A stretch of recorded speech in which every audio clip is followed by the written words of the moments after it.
诸位，我今天想跟大家聊一个看不见摸不着，却能决定人一生运势、健康与心境的核心东西，那就是人的心念力量与周身气场。现在很多年轻人受现代观念影响，张口闭口就说要讲科学，把老祖宗传了几千年的传统智慧一概归为迷信，觉得气色、气场、心念都是虚无缥缈的空谈。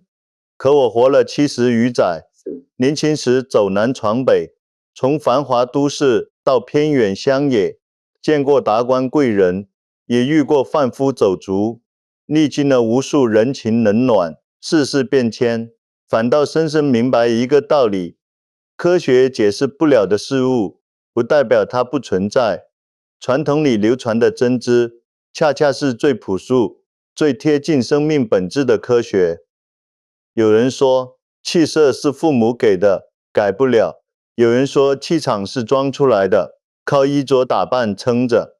还有人说，心念只是想法，影响不了现实生活。可我要跟诸位说，心念才是气场的根，气色是心念的境。一个人的命运走向，从来都藏在自己的心念里。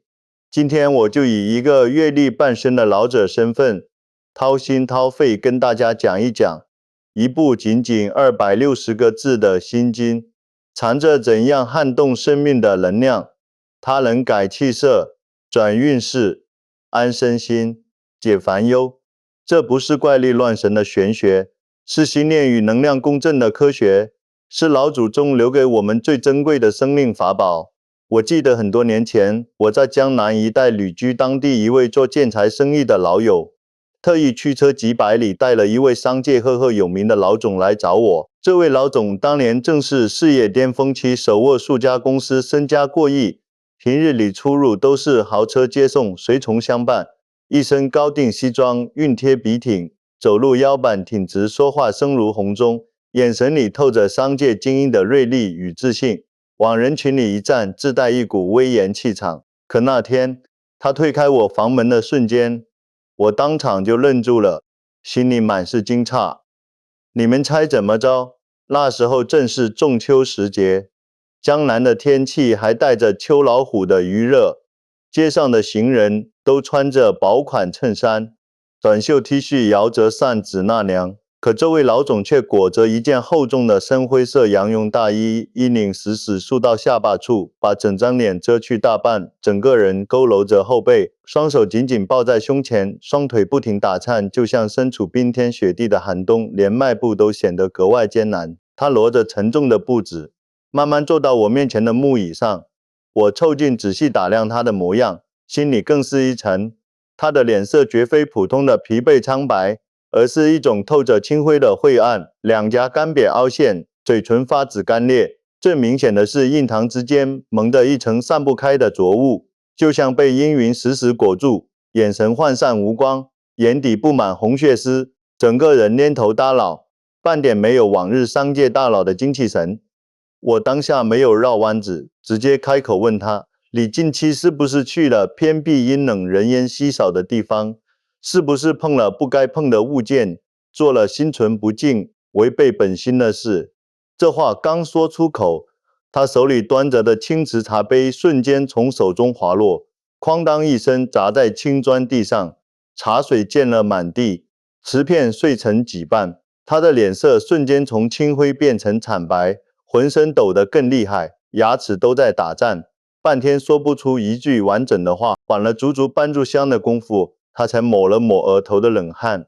哽咽着跟我说出了实情。他说，1周前，为了拿下城郊一块工业用地，不顾身边人的反复劝阻，执意去了一片废弃数十年的老宅院，勘察地形。那地方早年是荒坟聚集地，四周草木枯黄凋零，连虫鸣鸟叫都没有，一靠近就觉得浑身发冷，阴气沉沉。他当时一心想着赚钱，又被狂妄自大冲昏了头脑，觉得自己有钱有势，什么邪祟阴物都近不了身，不仅没有心存敬畏，还故意在宅院的中心位置做了轻慢无礼的举动。当天晚上回到家，诡异的事情就接二连三发生了。一躺在床上，被窝里就像塞进了无数块寒冰，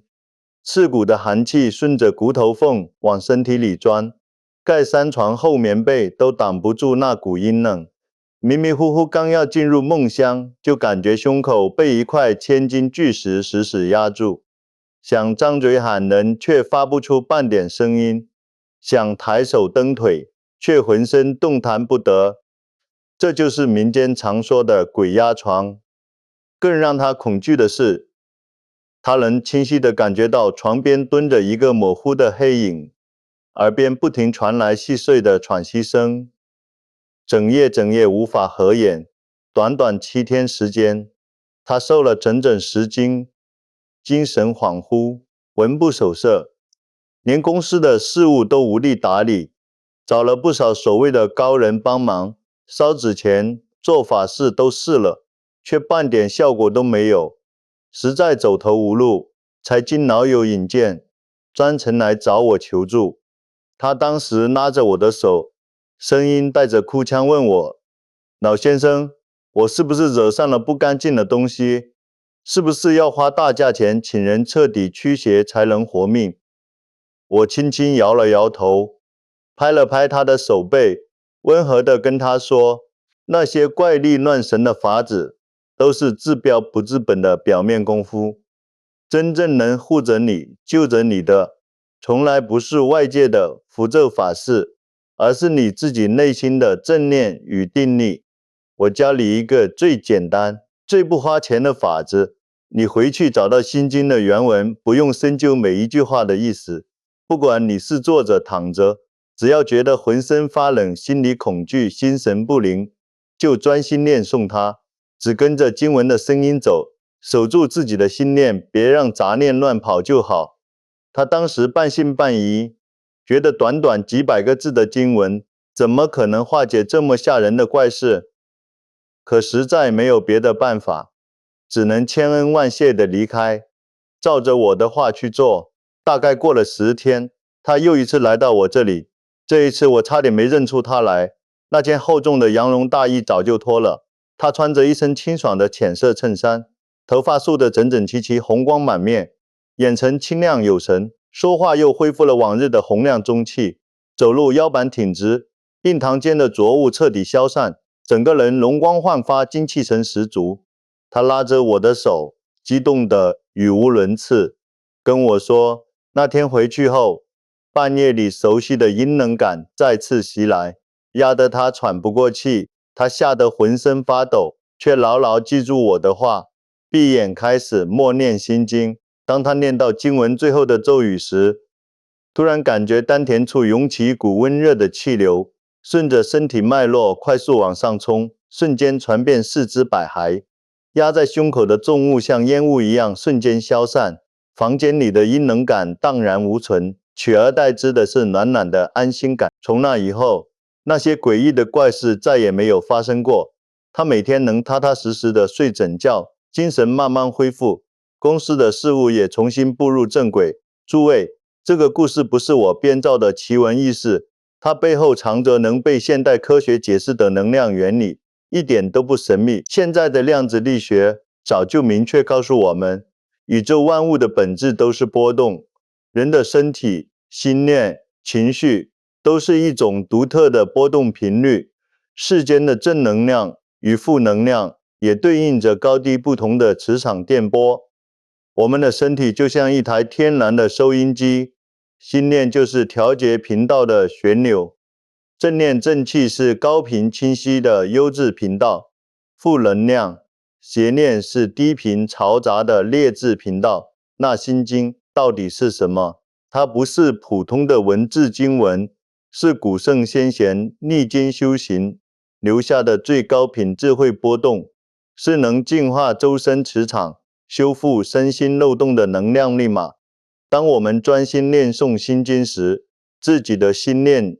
发出的声音会和经文的高频能量产生强烈共振，就像在黑暗的房间里打开一盏千瓦明灯，黑暗根本不用你刻意去驱赶，自然会消失得无影无踪。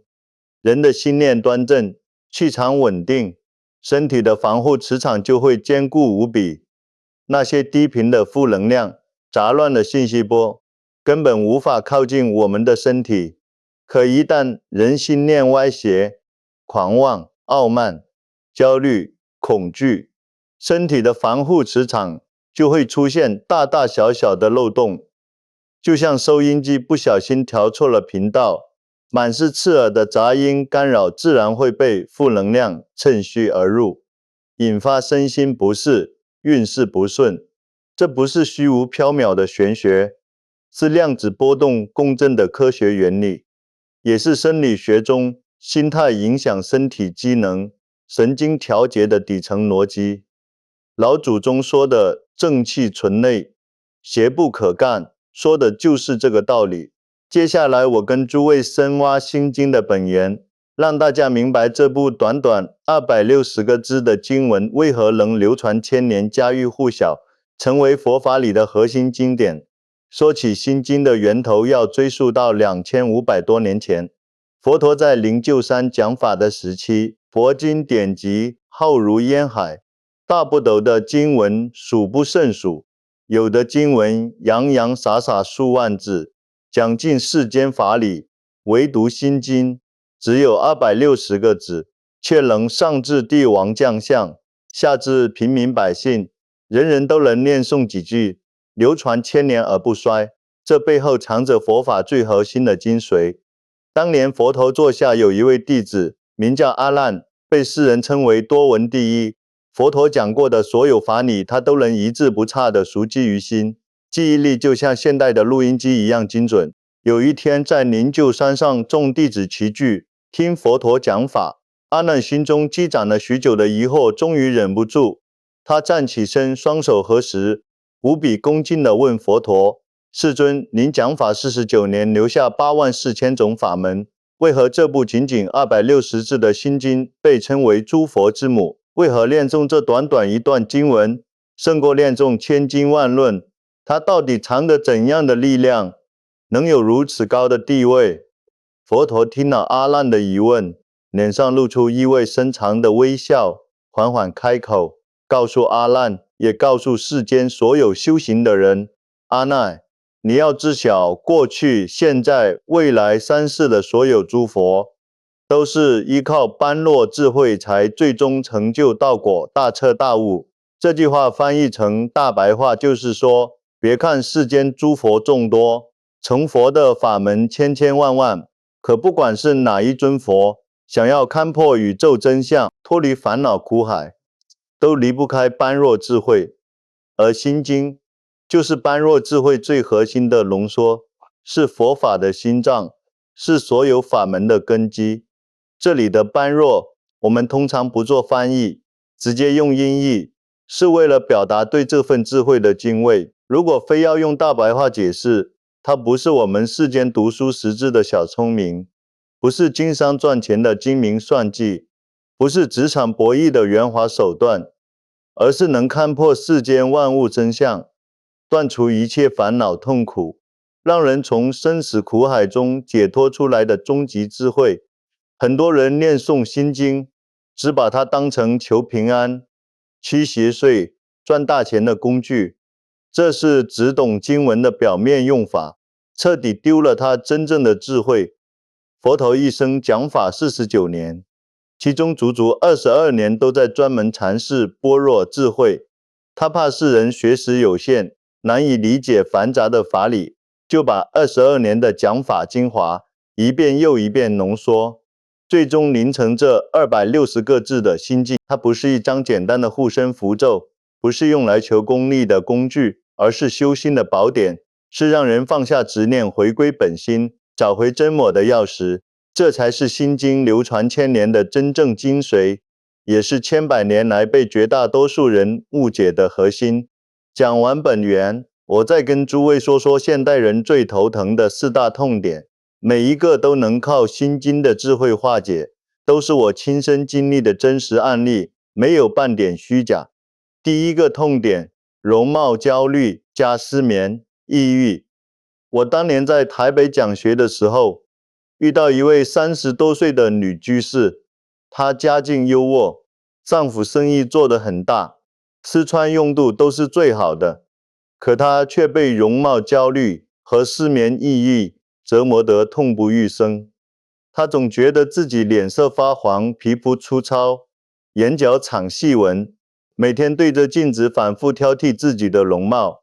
焦虑到落泪，晚上整夜睡不着觉，每天要吃3-4颗安眠药才能勉强睡1-2个小时。时间久了，他情绪越来越低落，患上了严重的抑郁症，对生活里的一切都提不起兴趣，甚至有了轻生的念头。我见到他的时候，他的模样让人心疼，2个眼圈黑得像墨染，脸颊干瘪凹陷，眉宇间拧着一股化不开的戾气，耳朵薄得像纸片一样干瘪。在面相学和中医理论里，耳朵对应着人的肾气，也代表着生命元气。耳朵干瘪单薄，说明他的生命能量已经被长期的焦虑失眠耗干了。他拉着我的手哭诉，说自己花了几十万块钱买高端护肤品，做医美项目，可脸色还是越来越差，安眠药越吃越多，身体却越来越虚弱，不知道该怎么活下去。我温和地跟他说，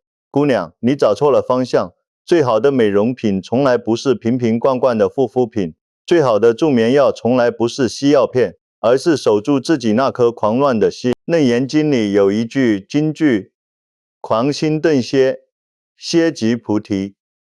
咱们的心就像一只上窜下跳的疯猴子，一刻都不停歇，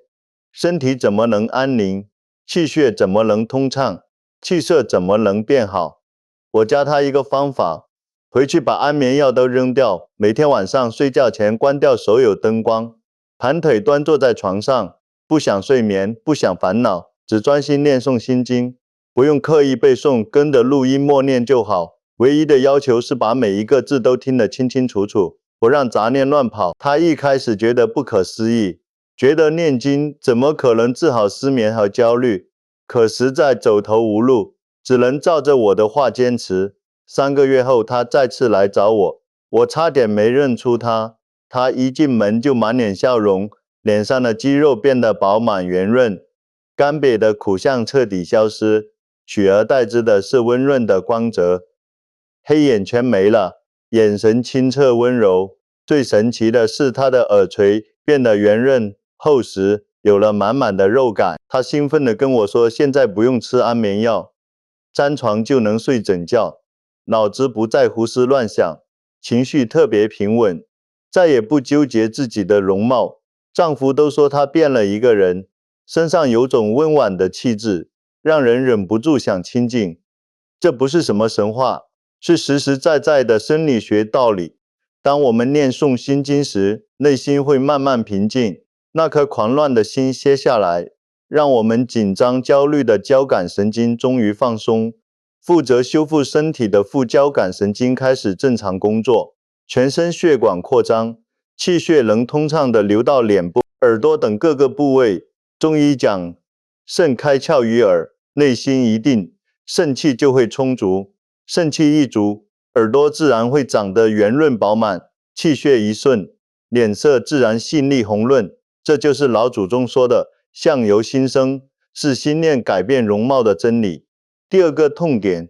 职场小人刁难上司，百般针对。我当年认识一个年轻的公务员，他工作能力出众，做事认真负责，为人正直诚恳，可在单位里却过得举步维艰。他的顶头上司是个出了名的暴脾气，性格偏执，看谁都不顺眼。尤其针对这个年轻职员，写好的报告看都不看就扔在地上，开会时当着所有同事的面指着鼻子骂他愚蠢，平时更是百般刁难，处处穿小鞋。这个年轻人每天上班都心惊胆战，压抑到极致。他跟我哭诉，老先生，我实在受不了了，我想辞职，甚至有时候觉得活着都没意思，想跟他拼个鱼死网破。我按住他的肩膀跟他说，孩子，职场里的矛盾本质是2个人的磁场不合，像齿轮一样死死咬在一起，互相磨损，互相伤害。你这关过不去，就算换了单位，还会遇到同样的人，这是业力，躲不掉的。真正的解决办法不是硬碰硬，不是忍气吞声，而是转心转念，改变自己的磁场。我教他一招回向之法，让他以前念诵心经都是求自己平安顺利，从今天开始换个念头，每天上班前在心里默默念一遍心经，然后想着那位刁难他的上司，在心里真诚地说，愿以此功德回向给你，愿你远离烦恼，心情愉快，愿我们之间的冤结彻底解开。他当时眼睛瞪得老大，觉得不可思议，说，老先生，他那么欺负我，我还要把功德回向给他，还要祝他开心，我恨不得他倒霉。我笑着跟他解释，他之所以脾气暴躁，处处刁难人，是因为他心里苦，被自己的执念和业力绑架。他是个可怜人，你恨他，就是在他心里的火上浇油，你们俩的矛盾只会越来越深，最后两败俱伤。你要做的是抽心止肺，用慈悲的念头中和他的戾气，改变自己的磁场。年轻人虽然心里不情愿，但还是照着我的话做了。一开始几天，上司还是原来的暴脾气，没有任何变化。可到了第2个星期，怪事发生了。开会时，他做好了挨骂的准备，结果上司拿着他的报告看了半天，眉头皱了皱，突然叹了口气说，这一段写得还行，下次注意细节。全会议室的同事都惊呆了，觉得太阳从西边出来了。再后来，上司再也不刻意刁难他，甚至还会指点他工作。半年后，上司调任其他岗位，临走前还极力推荐这个年轻人接任了自己的职位。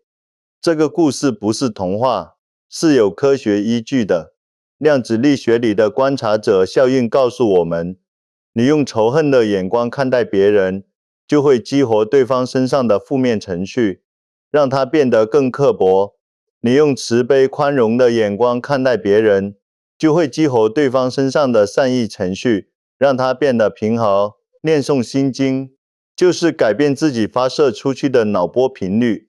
以前你发出去的是尖锐的刀子，对方收到自然会还你刀子。现在你发出去的是温暖的光，柔和的念，对方想发火都发不起来，因为磁场不对了。心经里说，心无挂碍，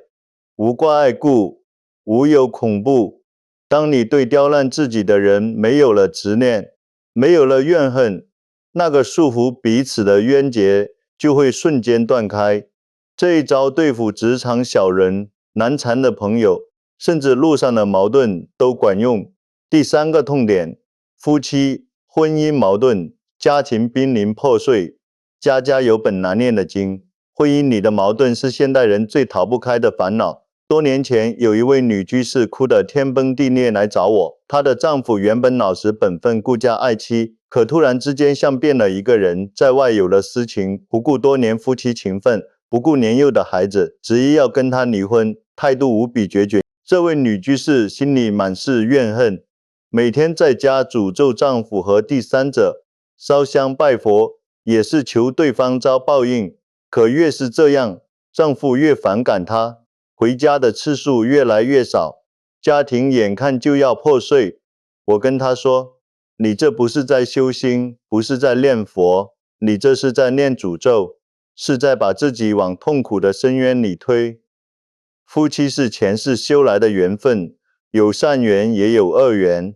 你心里全是恨，就像一根绳子，把你丈夫、第三者死死捆在一起，恨得越深，绳子勒得越紧，最后变成死结，再也解不开。金刚经里说，一切有为法，如梦幻泡影，如露亦如电，应作如是观。佛陀是教我们看破执念，放下怨恨，不要被虚幻的烦恼困住。我教她回家，不要再哭闹、查岗、怨恨，把丈夫当成空气，把这段孽缘当成一场梦，只专心做一件事，念诵心经，而且要换个念头，不回向给自己，不回向给丈夫，回向给这段恶缘，心里想着如果你是来讨债的，我把功德还给你，我们两清；如果你是来报恩的，愿你早日清醒，回归本心。女居士听了我的话，擦干眼泪，回家照着做了。她不再哭闹，不再查手机，每天安安静静的念诵心经，把家里打扫得干净整洁，把自己打理得清爽温婉。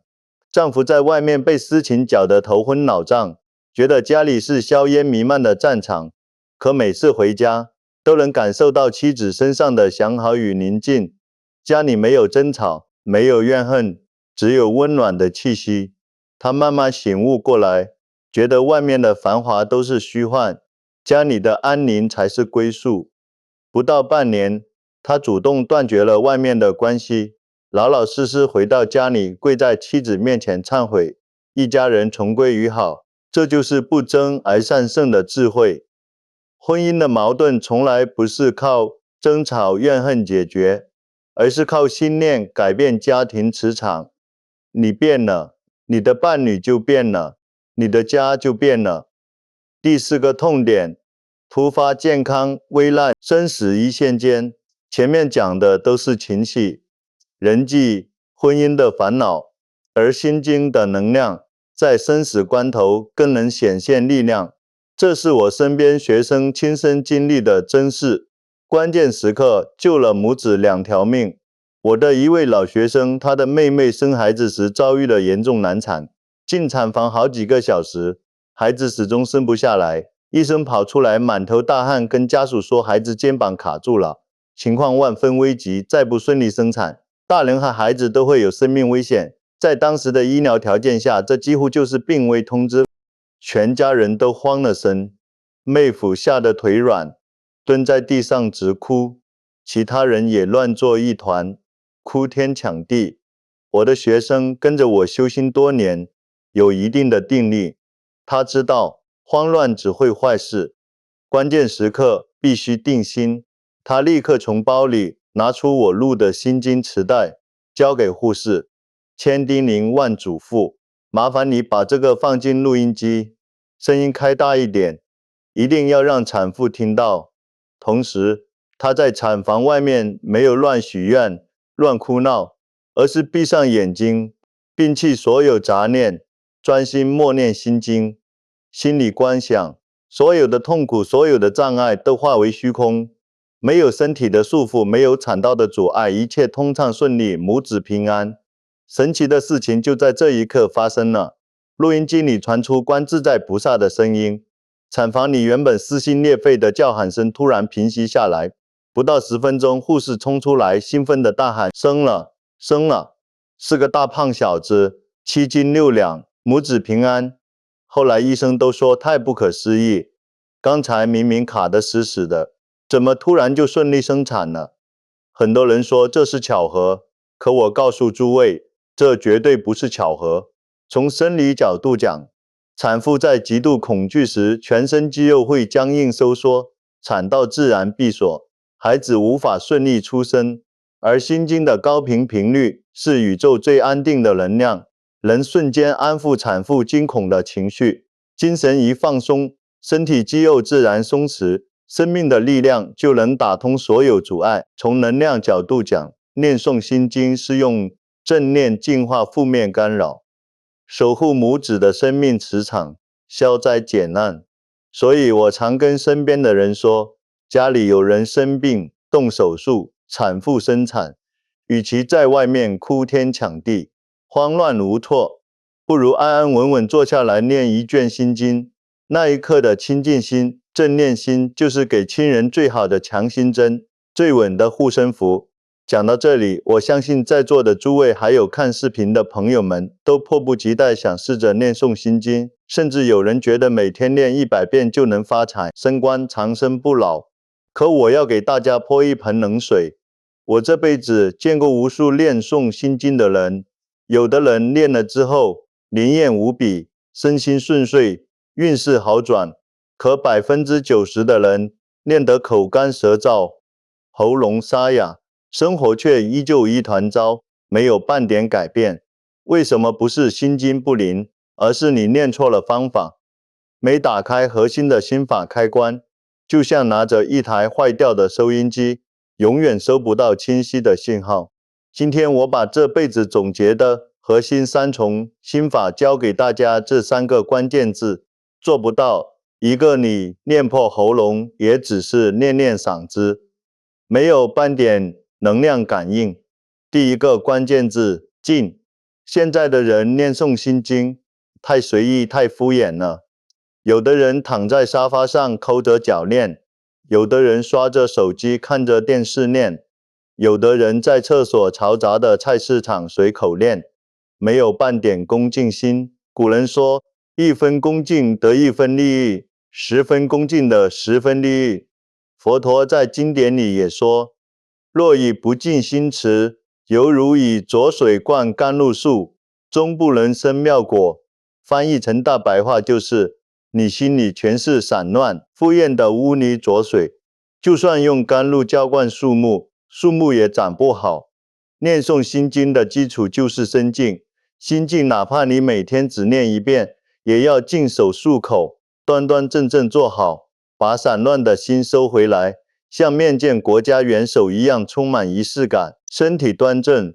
气脉就通畅，心念恭敬，磁场就能聚焦，发出去的能量信号才会稳定，才能和宇宙的高频能量共振。身体歪七扭八，心不在焉，气脉混乱，磁场涣散，再怎么念都是无用功。第二个关键字，照心经。开篇第1句就是观自在菩萨行深般若波罗蜜多时，照见五蕴皆空。这个照是核心的专注力要求，是像探照灯一样，看住自己的每一个念头。很多人念诵心经，嘴巴在念色即是空，空即是色，脑子里却在想股票跌了没有，晚上吃红烧肉还是清蒸鱼，孩子的作业写完了吗？这就是有口无心，像小和尚念经，念了也是白念。真正会念诵的人是用自己的耳朵听清自己念出的每一个字，哪一个音，不用去深究经文的意思，只专注于声音本身。当你的注意力全部集中在经文的声音上，杂念就没有空隙插进来，这就是声声入耳，心心相印。能坚持10分钟专注念诵，不跑神，不杂念，那一刻产生的定力和能量，比你散乱念1万遍都要强。第3个关键字，向，也就是回向，这是最关键，最能决定你格局和福报的一个字，也是90%的人都做不到的一点。很多人念诵心经，目的性太强，满心都是我要发财，我要升官，我要老公听话，我要孩子考高分，只想着自己的私利，心量小得像针尖，却想装下大海一样的福报，根本装不下。华严经里有一句很重的话，忘失菩提心，修诸善法是名魔业。翻译成大白话就是，如果你忘了利益众生的大心，只想着自己的私利，哪怕你在做念诵经文的善法，也是在助长自己的贪心，是魔业。念诵心经的最后一步，一定要回向。念完之后，不要只想着自己，要在心里发一个大愿，愿以此功德回向给我的冤亲债主，回向给世间所有受苦的人，愿他们都能离苦得乐，开启智慧。当你发出这个无私的念头，你的心量瞬间就打开了，你不再是一个人在念诵，而是和整个宇宙的善意连接在一起，能量的回流会成千上万倍的增长。你越是无私，得到的福报越多，你越是自私，失去的越多。这就是佛法的辩证法，也是生命的真理。静是恭敬的基础，照是专注的关键，向是格局的核心。这3个心法，少一个，念诵就无效。全做到，能量自然显现。最后，我们要跳出求好运、保平安、赚大钱的浅层需求，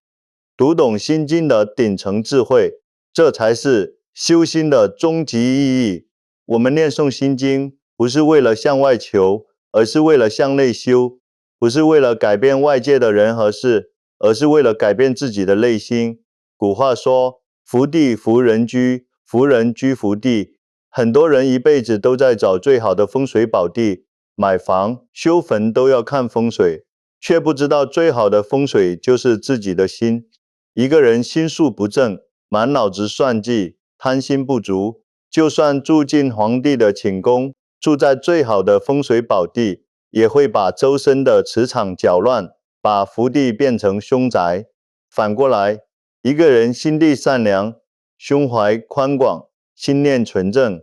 哪怕住在破旧的窑洞里，也能让周遭的环境变成风水宝地，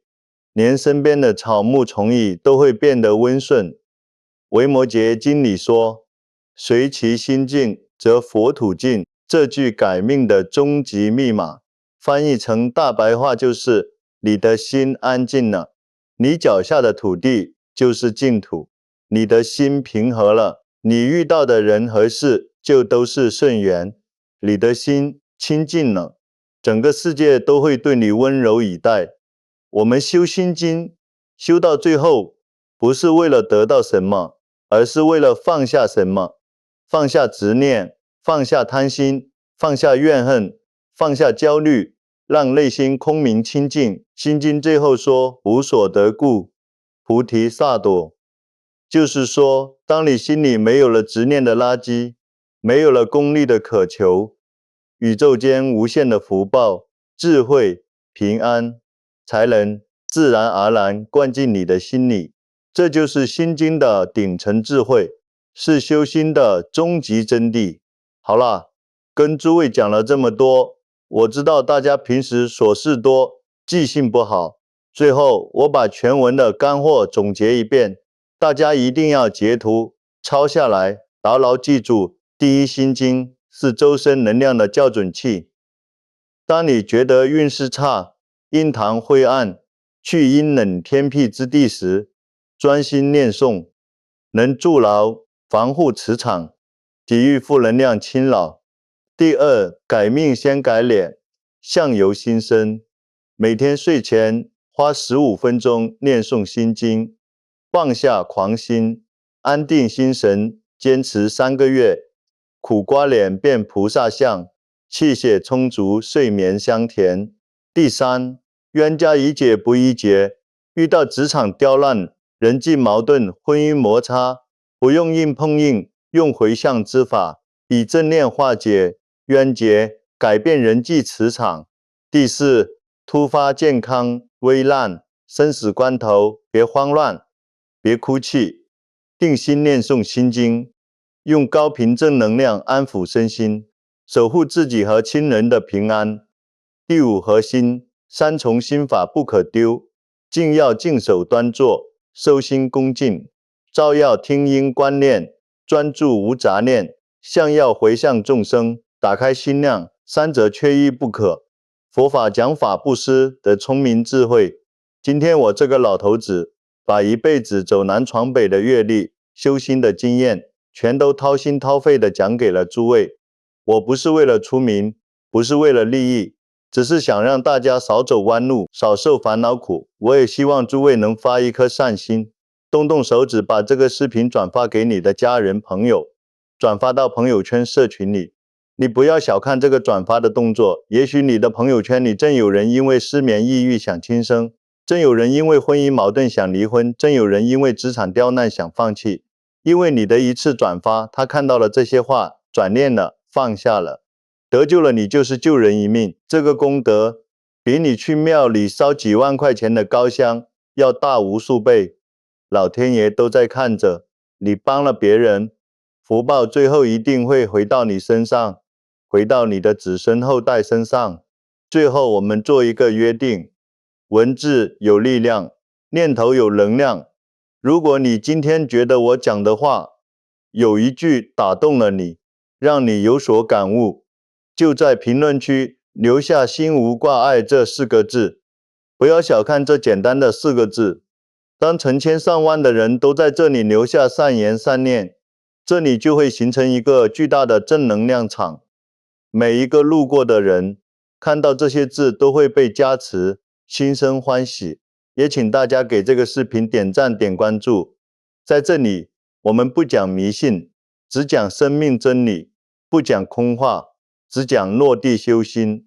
关注我，我这个老头子陪着你，在这个乱糟糟的世界上，修一颗干干净净、清清净净的心。诸位，行善积德，心念端正。我们下期再会。阿弥陀佛。